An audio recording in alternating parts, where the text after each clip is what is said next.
Thanks for tuning in to Bourbon Drop. I'm your host, Myron. Today, I am going to see if I am capable of blending bourbons. I am not a professional, but from time to time, I do enjoy cooking up a little blend, and sometimes it works out for me. Now, sometimes it doesn't, and it becomes a drain pour, but that's a whole different story. So, I want to give a shout out to my man Kenny, because when he let me review the Weller 12 back in December, that's when I came up with this idea, because I had Antique 107 and I figured I might as well mix them together and see if I can make a poor man's pappy. So that sparked an idea to say, hey, why not see if you can blend some other things, put them all together and see if it'll beat the poor man's pappy.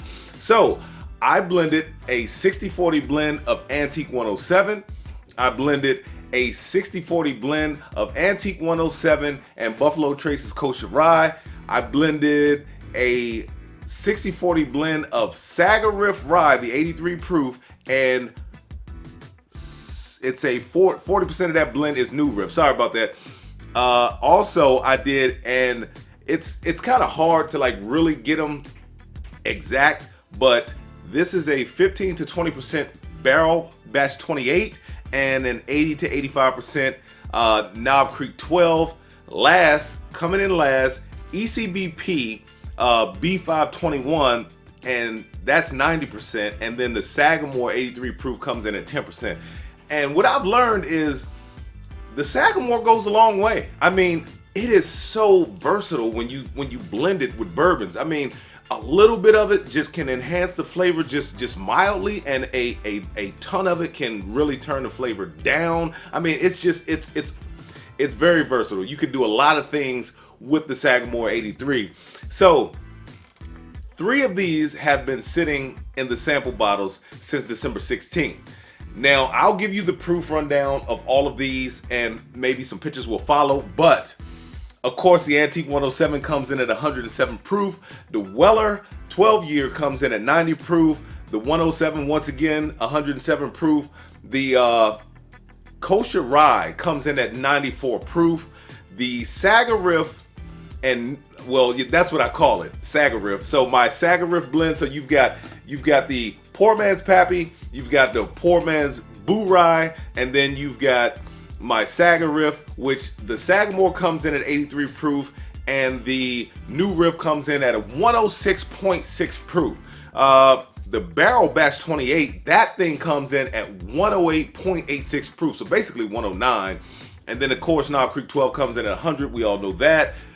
The ECBP B521, that thing comes in at 118.2 proof, and then that is being mixed with Sagamore again at 83 proof. So let me get the table set up. I've already got stickers on the bottoms. I've already got stickers on the tops of the bottles. We'll get this thing set up, give it a good spin, give it a blind. All right, I've got them all poured up. Let's go ahead and give these things a spin. Now, I've been wanting to do this for a while because I've blended some things together that have come out phenomenal, man. And then, like I said, I've blended some things together that just haven't been so good. So once this thing slows down, I will get them all on the table. We will start blinding them. The smell is incredible come out of the glass. I wish you would hear to smell it. I mean, man, just good bourbon. Good bourbon. That's all I smell coming out of the glass. We'll see if they taste like good bourbon. All right, so I'm going to go A to B from my right, well, A to E from my right to my left. That way you guys at home, it'll just seem natural and it'll flow. So starting on my right, this is glass A. That's very bright. A light maple syrup is in there. It's a very light, bright, grapey cherry note. Glass B, a little more oak on it.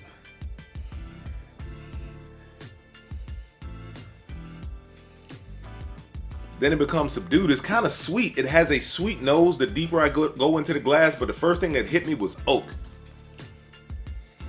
Oh, wow. That's maple syrup all day. That's like maple syrup and cherries.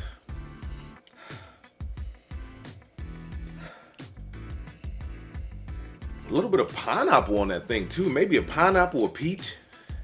This is glass D. Now this smells the oldest. This smells the oldest. This has a very dusty oak on it.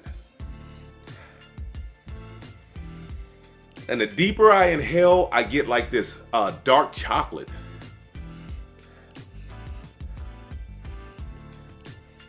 I don't get a lot of fruits out of it at all. Like I said, 3 of these have been in the bottle since December 16th. And then I mixed up the Knob Creek and Barrel maybe about 3 weeks ago, maybe 2 weeks ago. And then the, what was it? The ECBP and Sagamore I mixed up probably about a week ago, because I've done that blend before and I thought it was a great blend. It smelled wonderful in the glass. It tasted wonderful in the glass.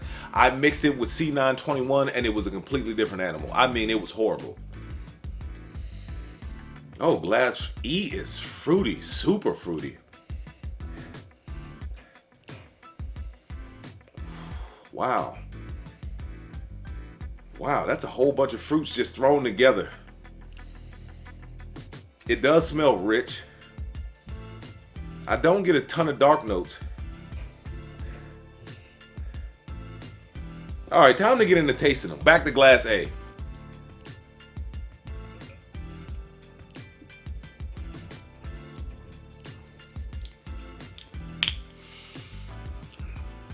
That is dates and plums wrapped in cherry sauce.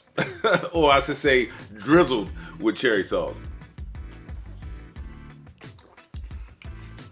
That back turned into a milk chocolate. Nice finish on that thing. Let's go into glass B. Oh, that's gotten more citrusy now that I took a sip of glass A.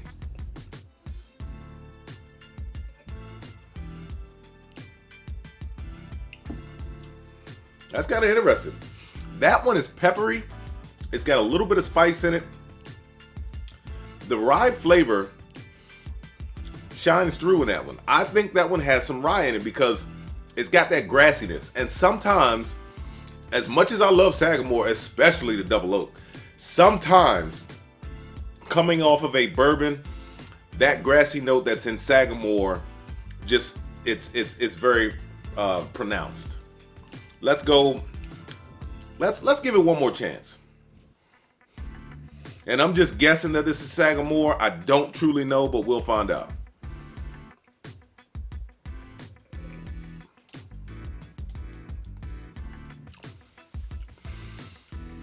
The grassiness has gone away, and it's almost like a slight candy note came out of that thing.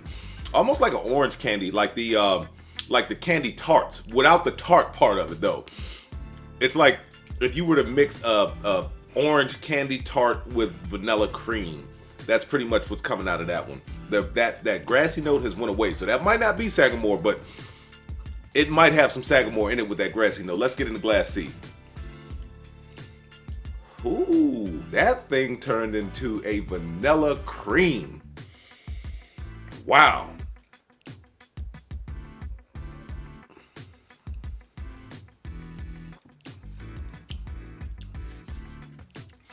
Very spicy. I'm picking up a light cherry grape note in that one. I should have cleaned after glass B. It's a very spicy, like a kind of a grapey cherry note in there. It doesn't come across high proof at all. Neither one of these two come across high proof.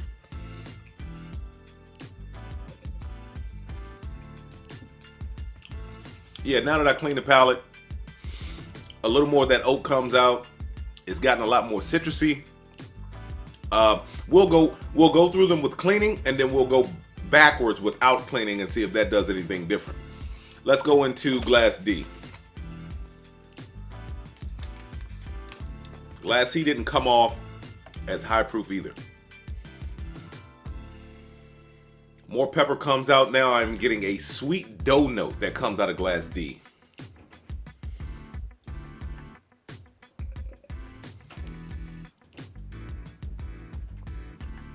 That is rich. That is rich. The mouthfeel is really good. I am getting more of a milk chocolate. Let's go back into it one more time.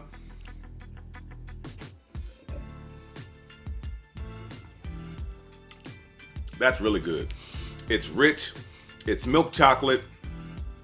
That's pretty much all I'm getting. I'm not getting any fruits. I'm not getting any vanilla. I am not getting any caramel. It is just rich milk chocolate. And that dough note is, wow, that thing smells incredible. Like a sweet dough note. Now I just got a slight punch of citrus. That's got a little bit of proof on it, just a little bit. Let's go in the glass E, see what we get. Oh, man. That one smells better too. That's got a little bit of a maple note in it. It's got that milk chocolate note in it. Wow. Let's go into the palate.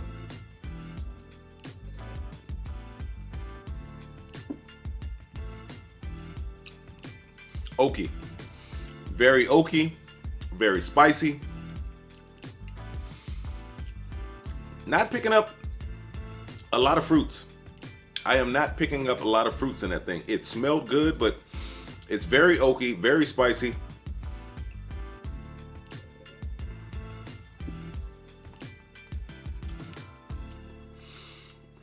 Almost a little bit of peach comes through, but almost like a sour peach.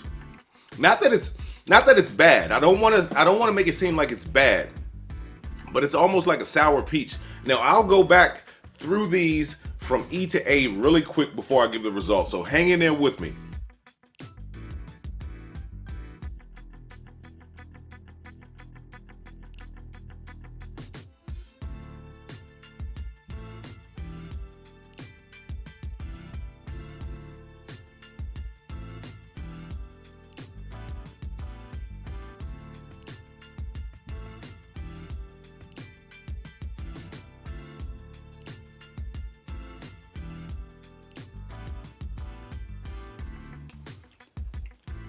That one has such a long finish that it could be altering the flavor of this one, but it is spiky, it is calmed down, it is a hint of cherry, a hint of grapiness. I am not getting a lot of proof out of that thing. Like I said, these two right here, I just didn't get a lot of proof out of.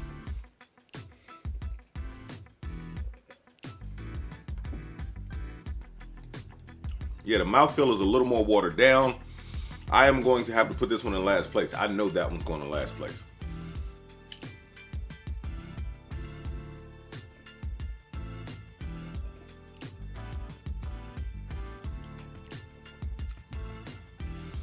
That one's really good. I am starting to like that one a lot too. That is a very light caramel. It is a decent mouthfeel. It does not come across proofy at all. Actually, to be honest with you, even though I've got the new riff coming in at just over 106, 106.6, and I've got the barrel coming in at 118 point, the barrel comes in at 108.86 and the Elijah Craig comes in at 118. Mixed with what they're mixed with, they have come down and proof some. So I'm not getting a ton of proof on pretty much any of these. It is going to come down to this being my favorite at the moment. So glass E, I am going to put here. This will go back here. Between these two, I want to say this is going to be 2. Let me go back into glass C.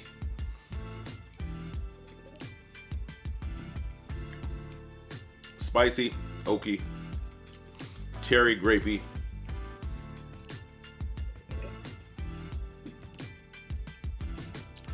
Light caramel, some spice, sweet. So this is going to be 1. This is going to be 2.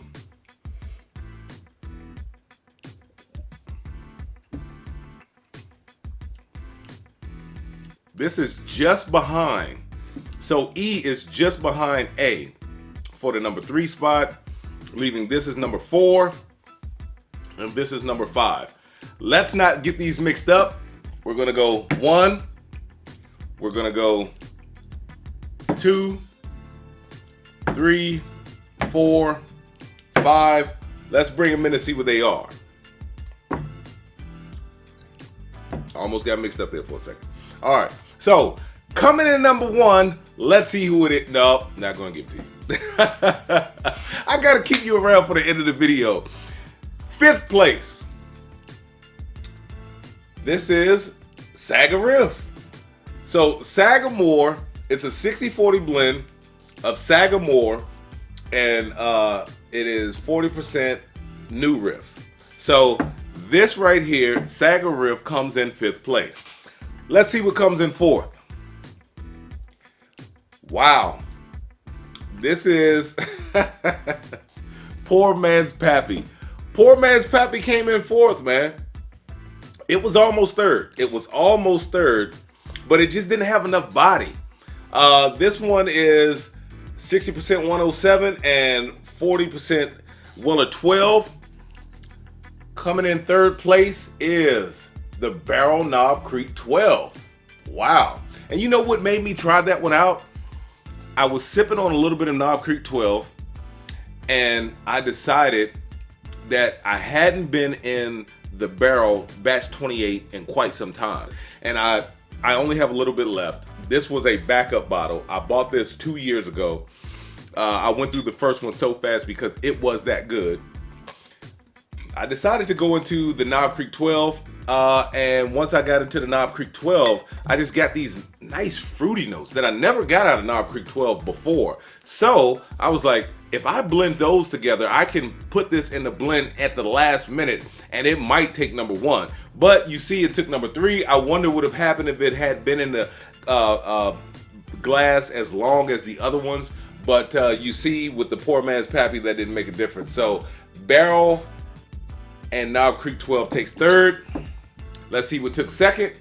2nd, 107 and Kosher Rye. Wow, 107 and a Kosher Rye took 2nd. That is surprising to me because Antique 107 is not super high proof. I do like high proof stuff.